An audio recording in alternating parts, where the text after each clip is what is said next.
Welcome to Chillin' 101. We hope this video helps. In this video, I will explain how to use less WhatsApp. To begin, let's understand your current usage. Most users spend an average of 2 hours daily on messaging apps. Start by checking your phone's digital well-being settings to see your exact WhatsApp usage. Pinpoint the times and situations where you find yourself opening the app without a specific purpose. This awareness is the crucial first step towards regaining control and setting realistic goals for reducing your screen time. A significant portion of our WhatsApp usage stems from constant notifications.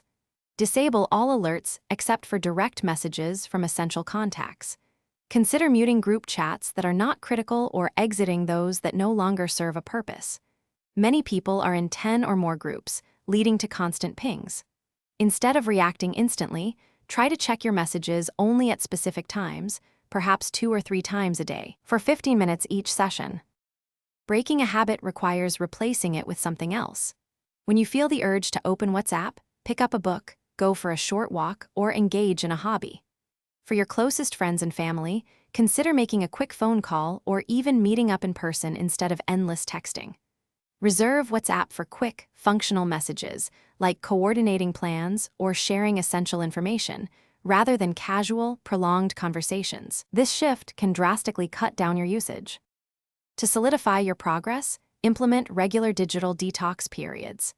This could be an hour each evening, an entire afternoon on weekends, or even a full day once a month where you completely avoid WhatsApp.